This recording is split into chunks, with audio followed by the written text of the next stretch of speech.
entièrement raison. Juliana, Benicio a cassé votre patin de cristal.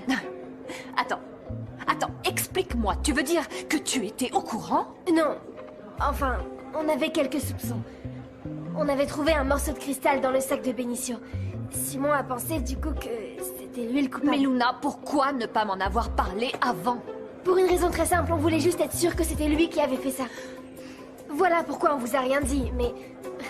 Je vois que vous avez été plus rapide que nous. En réalité, j'ai demandé à Vidia qu'il m'autorise à réinstaller les caméras des vestiaires. J'étais certaine qu'à un moment ou à un autre, le coupable allait commettre une erreur. Peut-être, mais j'arrive toujours pas à croire que Benicio ait pu faire ça. Je peux pas le croire. Moi non plus. Mais tu sais quoi?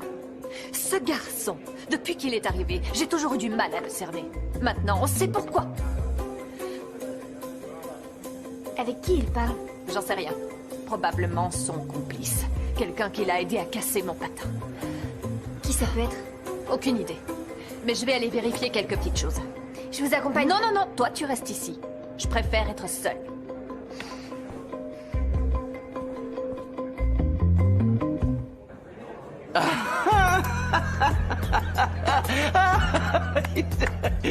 Excellente blague, Simon. Et moi qui croyais que tu n'avais pas le sens de l'humour. Renoncer au prix de Vidia. Tu es formidable. Et vraiment très drôle, quoi. C'est pas une blague. C'est la décision que j'ai prise. Je ne reviendrai pas dessus, il faudra l'accepter. Attends, laisse-moi t'expliquer une chose. Tout ça, c'est pas comme un voyage en train où tu peux t'asseoir où tu veux, que ce soit là ou là, et où tu peux descendre quand tu veux. C'est différent. Toi, tu vas devoir voyager jusqu'à l'arrivée. C'est ce qu'on appelle le terminus. Tu n'as pas de choix. Tu dois tenir jusque-là. Tout est déjà prêt pour l'enregistrement de ton album. Tu peux pas faire marche arrière. Seulement, il n'y aura pas de marche arrière vu que j'ai décidé de ne pas monter dans le train. D'accord? J'ai l'impression que tu n'as pas compris. Toi, tu as un contrat. Donc, toi, tu es ici, à l'intérieur du train. Tu as une obligation légale, un contrat avec Vidia et avec moi. Et puis, que vont penser les gens qui te suivent? Tu vas les abandonner comme ça? T'as pensé à eux? Et je ne te parle pas du nombre de fans que tu vas avoir dans les prochains mois. Tous ces gens en train de crier ton nom. Simon, Simon, Bruno, je suis pas en train de vous abandonner. Au contraire, je veux être honnête avec les gens qui me suivent. Quand quelqu'un écoutera une de mes chansons, je veux que ça soit moi qui l'ai écrite. Avec mon âme et avec mon cœur. Alors si on me voit dans une interview, je veux que ce soit à cause de choses que j'ai pu dire dans une de mes chansons. Non, écoutez-moi Bruno, je vous en prie, écoutez-moi, c'est important.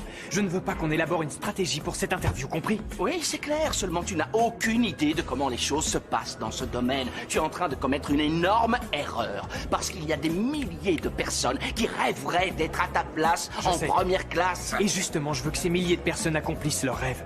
Moi, mon rêve, ce n'est pas ça. Mes félicitations. Je suis admiratif devant tant de détermination. Et j'admire que tu défendes tes convictions et que tu ne trahisses pas tes valeurs. Seulement, j'espère que tu es prêt à accepter les conséquences de cette décision. Quelles conséquences? Tu as un contrat. Tu dois donc respecter les termes de ce contrat, sinon tu auras de sérieux problèmes. Réfléchis bien, Simon. Fais bien attention à ce que tu vas faire. Il est encore temps de revenir sur ta décision. C'est vous qui avez rompu le contrat. Ou alors il y avait une clause qui disait qu'on pouvait mentir et qu'on pouvait tromper les gens. Mais je crois pas. D'accord. Bon, tu sais quoi? Tu n'as qu'à faire ce que tu veux. Mais tu ne diras pas que je ne t'ai pas prévenu. C'est Vidia qui aura le dernier mot. Et je ne crois pas qu'il